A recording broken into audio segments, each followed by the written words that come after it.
Hey everybody, welcome to the Shire. It's another beautiful day in Ohio. It really is. We're excited you're joining us here.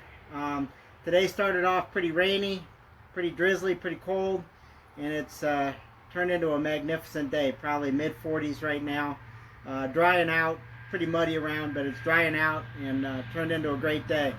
I want to do a quick little video here on the subject to follow because we're going to take a little bit of a break from our projects for the holidays because it's a very exciting time. We get Drew's coming in 2 days on Saturday, Adam's coming in on Sunday, and Aaron's coming in the following Friday.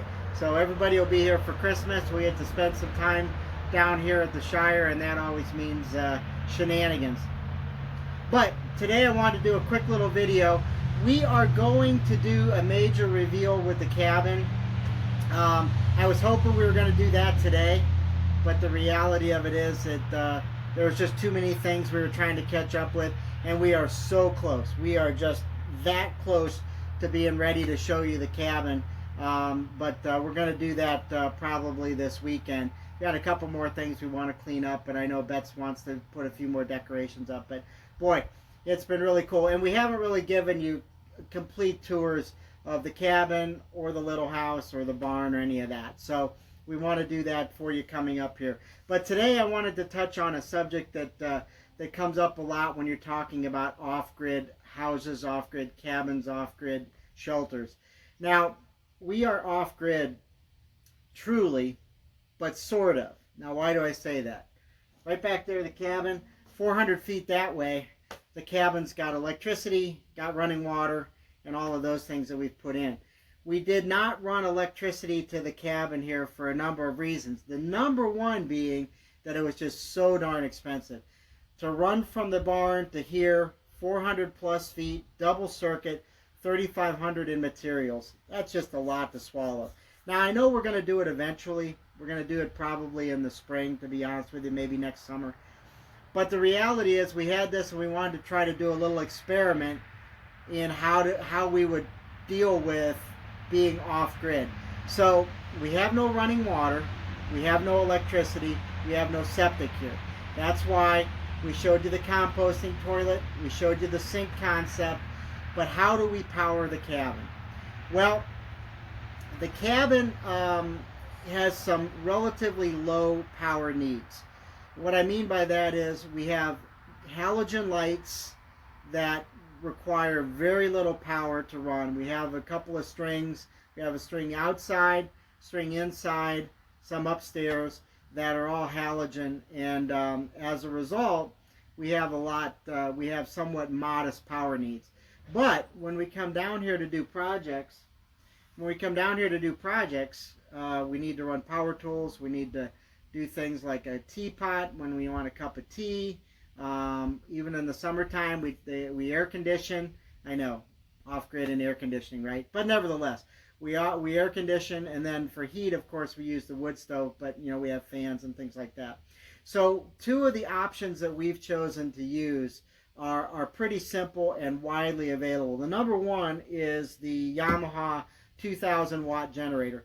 Now, I bought this about 10 years ago, and it is an amazing little tool. It is very similar to the Honda 2,000 watt generator. They're almost interchangeable. There's a couple of things that each does a little bit better maybe than the other, but the point is they're amazing tools, and they give you a lot of reliability and a lot of versatility for a moderate cost. Now, they're not cheap.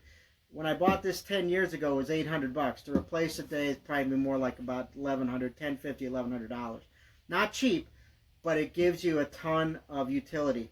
It gives you 2,000 watts of continuous service, 15 amps peak.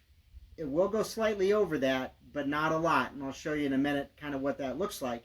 But it gives you 15 amps, 2,000 watts. It's an amazing tool, and it's pretty fuel efficient. At the lower setting, when we're not using a lot of power out of this, we can get 6-7 hours out of 1.2 gallons of gas. So it's pretty efficient. The other that we chose to help us is the EcoFlow River Pro. Now the EcoFlow River Pro, again, It's not an inexpensive item, but it's an amazing tool. This tool gives us 720 watt hours and a peak of 1800 watts of use. Now, it's not designed for 1800 watts all the time. Its happy range is 600 watts or less, so perfect for the lights we have in here. Perfect. But if you do need it to run a more robust thing like a power tool, it will do that, and I'll show you that in a minute. These are very popular these days. They're called by many names power cells or solar generators. So when you recharge this, it recharges very rapidly. That's one of the features of the EcoFlow. There's many of the brands out here. Blue Eddy's popular, Jackery. We chose the EcoFlow because it got such good reviews and it recharges so fast. I can plug this in to commercial power or even the generator and have it charge from basically zero all the way up to almost fully charged in an hour. That's really important to be able to do because it really gives you some versatility. Both of these pretty much top out. Hi, Bo. Shush, shush, shush, shush, shush. Both of these top out at about 15 amps. When we run commercial power from the barn, we're going to run 60 amp service. Now, that's not exactly as much as you would put it. It's kind of the old school standard for houses. Now houses are 100 plus. The barn is 200 amp service, and it gives us the ability to do some light welding. This is going to be 60 amp, so because of these two units here, we have to choose what we're running. One saw at a time, one sweeper at a time. All the lights are fine to have on for all the, but you have to pick one thing at a time. So that's what we're going to get away from when we run the commercial power. But let me show you a little bit about this. So this here is the Yamaha. It's extremely easy to start. It's been running some today. So now that's at full throttle. One of the features of the Yamaha is an eco throttle. So when you're using less than the maximum amount that the generator can provide, 2,000 watts, 15 amps, you can turn this and it will throttle back. And that's the generator. That's what you see when you talk about Honda and Yamaha generators being so popular, because we can talk in a normal voice. When it's outside powering the cabin, when you're inside, you can't hear it, and I think that's pretty special. Obviously, this is silent, except for a small fan that runs to cool the battery. This is a lithium iron phosphate battery. Lithium iron phosphate battery. And it's very light, probably only weighs about 16 pounds, and it's very efficient. So these are your two options that we've chosen here.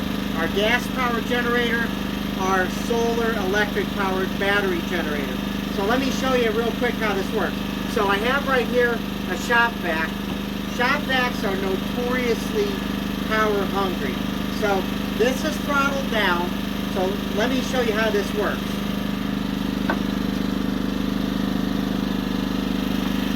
So we plug it in, and when I turn this on, the generator will throttle up to respond to the needs of the power right there. So here we go.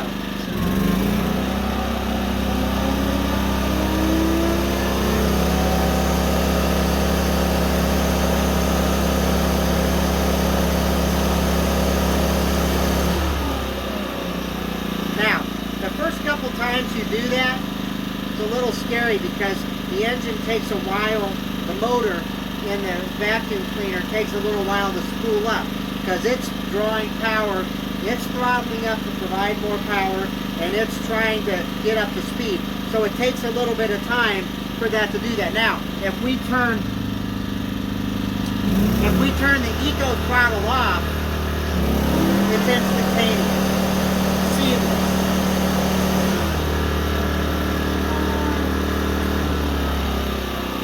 So like I said, it's extremely efficient. It gives us great versatility for powering the cabin, but we do have to be selective about our power needs. For lights, one tool at a time. Lights, a microwave, lights, a teapot. It is the bomb.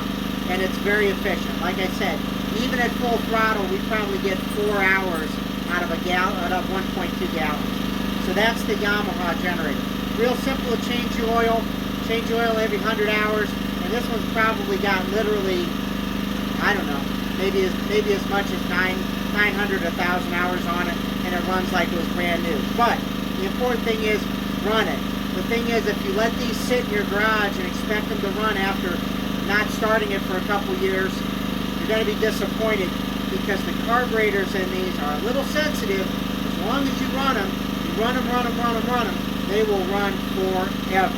And that's the good part. So we're going to shut this one off. Okay, so that throttles down. Now the next one I'm going to show you here is the EcoFlow Pro. This has a really nice display on it. What the display is showing you, which I know you can't probably see from there, is it's giving you the battery charge, which is 98%. We were using it inside a little bit. And it gives you the amount of time based on the current power usage, how many hours you have left. Now here's the cool thing. When you're running just lights, or like a fan, or you're recharging your phone, or you're watching TV, these things are really hard to beat, because they're very versatile and they're durable. They'll survive tons of cycles, and they give you the power silently. And that's really nice when you're out in the cabin. But if you do need to have a little more robust usage, it will run power tools. But again, it's with a caveat, and I'll show you what that is. So we're going to unplug the Yamaha. We're going to plug it in here to the EcoFlow. I'm going to turn it on. So now we're going to power a 110. Now, the other thing I was going to show you. So this is cool, because what this has 12 volt, and it has various USB inputs for that type of power usage as well. Because this is a little bit older unit, this does have the ability to do 12 volt, but it's a 12 volt plug, which is kind of an old school way of doing it, but it still works. But anyways, here we go. So we're going to try the sweeper again with this. Like I say, this is just our battery pack, and let's see what this sounds like.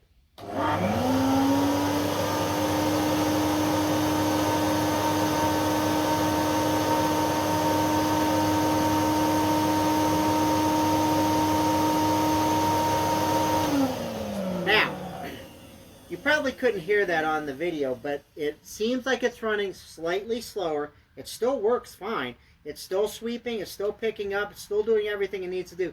It just sounds slightly different. What we were doing here on the display, again, you probably couldn't see it, is we were using 600 watts, which is probably a little low. This is maybe a little bit higher unit than 600, but we were using 600 watts. Here's the key. It was only going to be able to provide that 600 watts for 50 minutes. Now, you're not going to be using this for sweeping for 50 minutes, but the point is, there's your limitations. If you're using power very moderately out of here, like just lights, this is going to last you all day. You're going to recharge it once a day, and you're going to be fine. But if you need to use power tools and things like that, it will drain this very rapidly.